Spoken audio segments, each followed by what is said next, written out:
So what's up, YouTube? This is Michael, and I've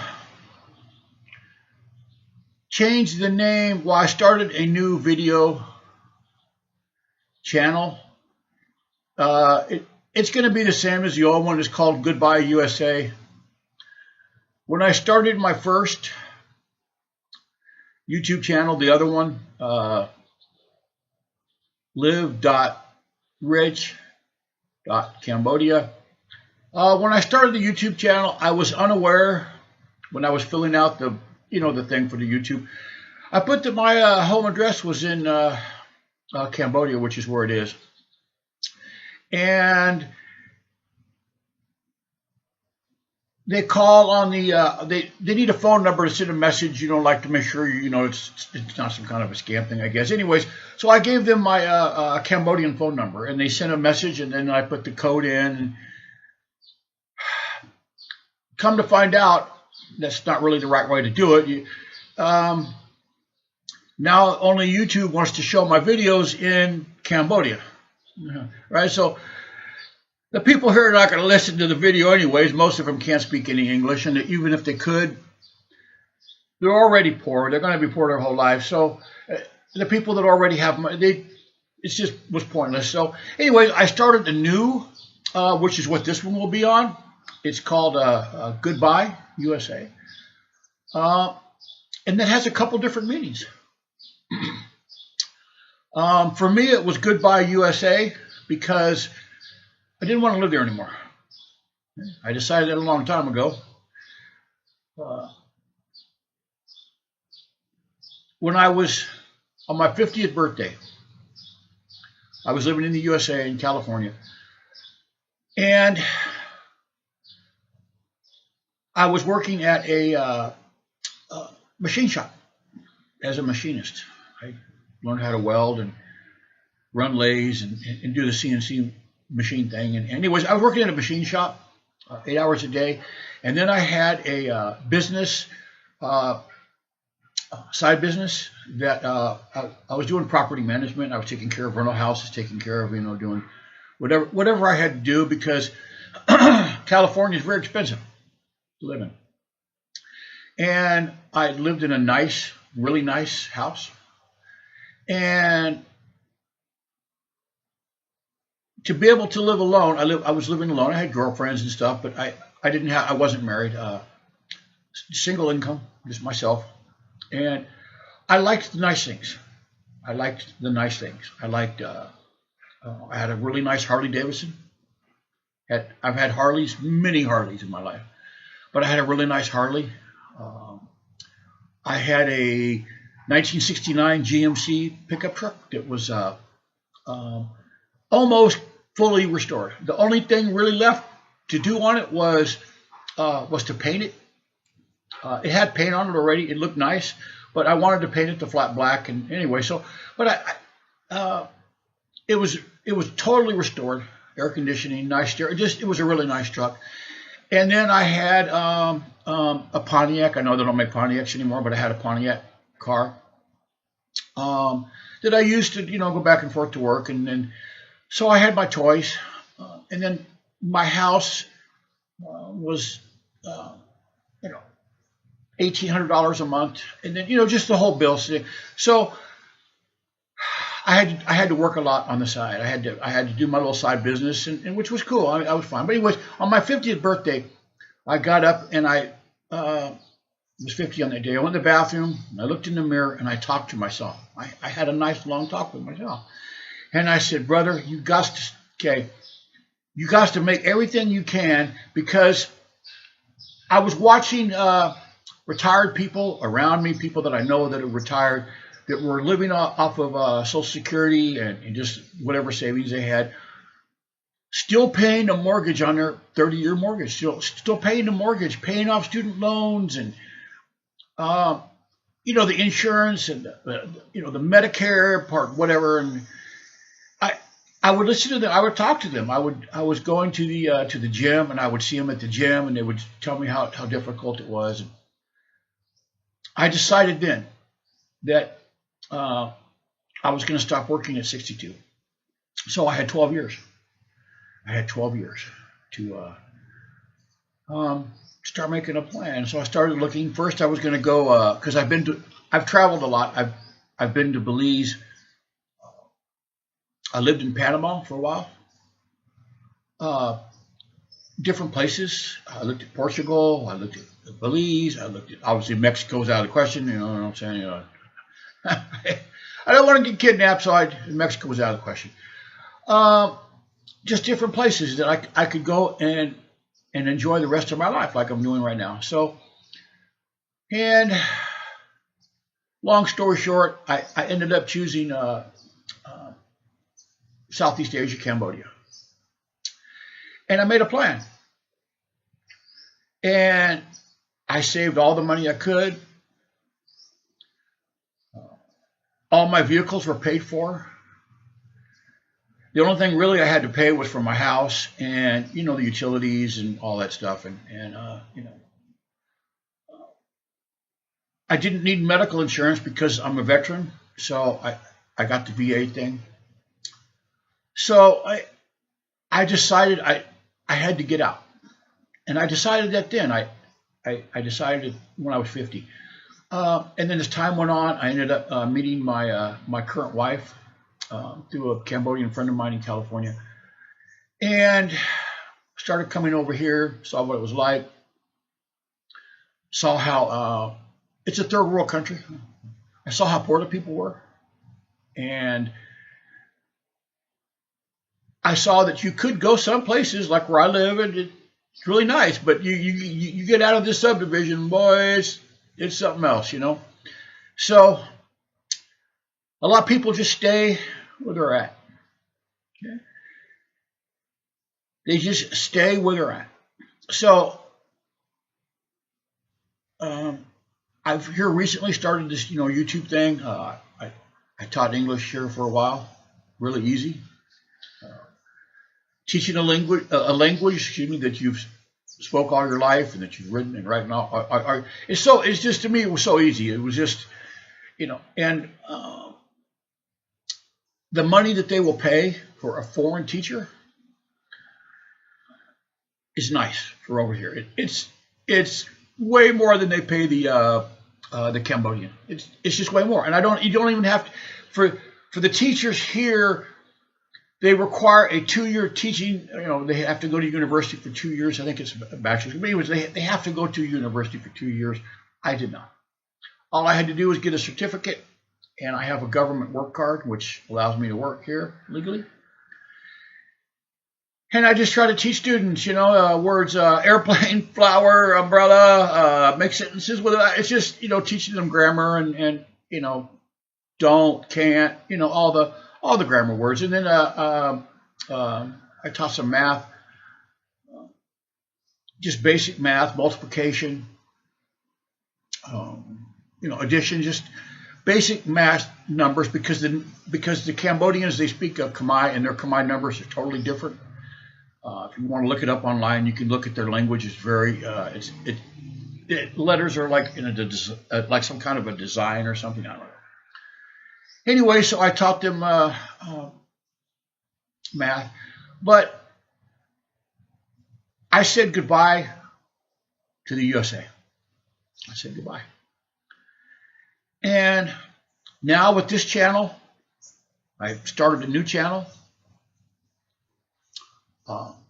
I put in my address from the USA. I still have a USA phone number. I've had the same phone number now for, oh my God, it's got to be close to 25 years. I don't know, 20 plus years. So, and I just pay online. I just pay to keep that phone number open. I pay T-Mobile. You guys know T-Mobile. I pay T-Mobile only for voice and text. But I don't use the text because obviously I'm not going to get it. But I can still get my voicemails. So they sent a code. YouTube sent a code to my voicemail in the USA. And I got the code and I put it in, and my computer, my phone, everything, everybody thinks that because I use Surfshark, promote Surf. I'm promoting Surfshark, and they're not paying me to promote them. Very good VPN. They're not paying me any money. Obviously, I don't have a lot of viewers. So anyways, so now hopefully this video will go to the USA. But when I said the channel Goodbye USA, it has two meanings. It has a meaning for me, which is Goodbye USA. I don't live there anymore. I don't want to live there. I can live very, very comfortably here, very comfortably. Okay. Plus also Goodbye USA has another meaning too for the people that live there. Your country is gone. Okay, it's gone. You're still there. You still live there, but your country is gone as you know it, and it's getting farther and farther away from where it used to be. So, I'm 67. I saw how it used to be, and I saw what it was heading towards, and I saw what it is right now. Right? Look at what it is right now. After I met my wife, I went to, I couldn't just leave the machine shop whenever I wanted. I got 2 weeks a year vacation. Excuse me. I got 2 weeks a year vacation, but that's not a long time to come to Southeast Asia. The airplane takes, a couple of days to get, and your brain has to, because it's on the other side of the world, and night over there, night over here is morning over there. So I decided to change careers. And I went to a truck driving school in Modesto. Excuse me. I went to a truck driving school. Sorry, everyone. I went to a truck driving school in Modesto, California. Got my truck driver, got my CDL. Truck driver, you can stop whenever you want. They don't like it, I'll just change companies, which is, so I could come over here back and forth a lot. And I was actually living in St. Paul, Minnesota, driving for FedEx Ground over the road. I would go, my route sometimes was from St. Paul to Rialto, California, which is near Los Angeles. Sometimes my route would go from St. Paul to Charlotte, North Carolina. Anyways, I was living in St. Paul in 2020 when the whole Floyd thing kicked off. I was living there. And even St. Paul, which they call the Twin Cities, is outside of Minneapolis. I could see from the terminal, I could see smoke rising from the city. I saw all the windows boarded up in a lot of the markets around where I was, around the terminal where I stayed at. I saw it. And I thought, man, you guys to get out of this place. This is crazy. This is insane. I don't want to live like that. And I saw in 2020, I knew I was making the right decision by saying Goodbye USA. And not only is it Goodbye USA for me, but it's Goodbye USA for everyone that lives there right now. So I'm going to make a thumbnail that's going to say, don't worry. It's going to say, don't worry. I mean, don't worry. Right? The government and the police and the military, they will take care of you. Right? They're going to take care of, you. And I don't know what they're going to do. I don't know. They know, but I don't know what they're going to do. I'm afraid they're going to close. They're going to close it down. They're going to create enough chaos that they're going to have to call out the military. There's 20 million. I don't even know how many millions of people in the USA that they don't even know are there. They've come across the border. Those people do not care about your life. They're going to harm you. They're going to steal from you. They're going to harm your children. They're going to drive without insurance. They're going to drive in tires. They don't care. They can come there and buy guns, right? They can come there and buy guns. Like I said in other videos, here in Cambodia, you cannot own a gun. I don't own a gun here. I did in the USA, but you cannot own a gun here. If they catch you with a gun, you're in some really big problems. So there's no gun violence here. So there are a lot of guns. And when they have burned the inner cities, when they have closed all the Walgreens and the CVS's and the Walmarts and all the stuff in the inner city, they're coming. They're coming. You can believe me or not, but they're coming. They're coming to your homes, into your little subdivisions, in your little lives. You think you're hiding out there in the subdivisions? That's where they're going to come. There's not going to be nothing left for them to steal in their own communities. I've watched in San Francisco where they tell people to leave their windows down and possibly even leave the trunk open so they don't steal anything from your car. That's crazy. That's crazy. They don't allow drugs over here. Okay. If they catch you with marijuana over here, if they catch you with weed, they catch you with any kind of like illegal substances, you're going to be in some really big trouble. You're going to jail. Well, I take that back. If you're like me and what they call a rich foreigner, I could get away with probably anything because I got money. Because it's all third world countries, even in the USA, they just hide it more. But in third world countries, corruption is the name of the game. Okay, you got money, you can do anything you want. If you got enough, right? Everybody's got their hand out. I could become a doctor over here. I could get a certificate from the government stating that I am a medical doctor. It probably cost me $30,000, but I could get a certificate, and now I'm a doctor, right? I could, but I mean, I'm not going to do that, but that's what you can get over here. So, but once the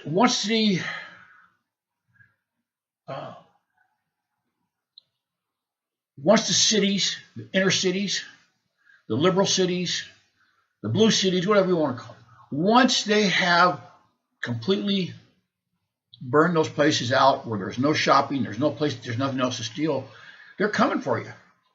And people say, well, I'll take care of my family, I got a gun. What are you going to do when your wife needs to take the kids to school and somebody follows them home? And I don't know. You don't have to live like that. Okay? You really, really don't have to live like that. Like I said, you don't have to come. If you want to come to Cambodia, I'll leave my email address. I have an email address. If anybody has any questions about what you need to come here, give me a call or give me send me an email. I'll answer your email. You can leave it in the comments. Just an example. I'm just using this as an example. Okay? If you sold everything you have, or your house, your cars, everything inside like I did, you sold everything. I don't even have a pair of shoes in the USA. I have nothing. I sold everything. Everything. If you sell everything you have, and come over here to Cambodia. Let's just say, for example, you sold everything and you had in the bank in the USA $285,000. I'm just using that number. You come over here, I pay $78,000 for my house. Cash. I paid $78,000 for this house. I have no mortgage. No homeowner's insurance. The whole house is made of cement and bricks and metal. There's no wood except for the doors and the cabinets. That's all this thing. Even my roof, I paid extra, and I had a cement slab on the roof. Okay, it is a lifetime roof. It's a 4 or 5 inch cement slab. I don't have to worry about replacing the roof. They don't have earthquakes here. They don't have tornadoes. Don't have any kind of natural disasters. So there's really nothing in my house that could burn, I guess. Maybe maybe the drapes. I don't know. So anyway, I don't have any homeowners insurance. I don't have any medical insurance. I had a hip replaced over here. Okay, I went to a 5-star, like a hospital. They specialize in bones and stuff. I don't know whatever. The doctor spoke perfectly good English. He speaks French. He speaks Khmer, which is our language here, and he speaks Thai. He was a very good surgeon. I had my hip replaced, new metal in there. Was in surgery. Got a private room. I spent a week in the hospital. Surgery, everything. Like I said, private room, nice private room, had a refrigerator in it. Had like a sofa that changes into a bed for my wife to sleep on because she was there. And it was like $7,000. That's probably what my copay would have been if I had insurance in the USA. Like I said, I'm a veteran. I could have went back to the USA and got it done for free, but I got to fly and stay over there, and I didn't want to do it. I just had it done here. I had knee surgery. I've been sick a few times since I've been here because I'm 67 and you just get sick. I don't know. But the medical care over here, if you have money, you can go to a really nice hospital. I mean, just really nice hospitals. But you got to have money. So, anyways, if you came over here with $285,000, man, you could buy yourself a nice house for $100,000. Buy a car, a nice used car for another, I don't know, $12,000, $15,000, depending on the model you want, maybe more. I wouldn't buy a new car over here because the roads are so shot out and people drive crazy and nobody here has car insurance. You don't have to have car. I don't have car insurance either. So I bought an older, 10 years ago when I was coming over here, I bought an older Lexus RX 300, 1999. I've had it painted. It's nice. It's a nice car. It's okay. I don't care about it. I don't need a new car. But got a couple of motos. We're cruising around around here. So, anyways, that would still give you quite a bit of money in the bank. And the banks over here pay good interest for U.S. dollars deposited. So, they pay good interest. And like I said, anybody with two brain cells to rub together can teach English if you wanted or work online. I do work online. Check it out. Like I said, if you have any questions, if you have anything you need to know about, I know the system over here. I've been coming here for a long time. I've been living here for the last 4 years. I know where to go. I know who to talk to get whatever. So, if you want, you can email me at live, L-I-V-E .rich, R-I-C-H .Cambodia @gmail.com, and I will respond to you. So, like I said, if I would make a plan. If not, then like the thumbnail is going to say, don't worry, stay where you're at, and good luck. I can tell you, good luck. So, all right, everyone, thank you so much for listening. Please, if you've listened to this video, please please click like and subscribe to my video. Share with a friend, and at least get a passport. I mean, I can't stress that enough. At least get a passport so you can leave the country it's when things go crazy. So have a very nice day. It's a Sunday morning here in Cambodia, and it's family day for me. I end up watching some movies with my daughter. And have a very nice day, and be safe out there, please. Okay. Thank you guys very much, and goodbye.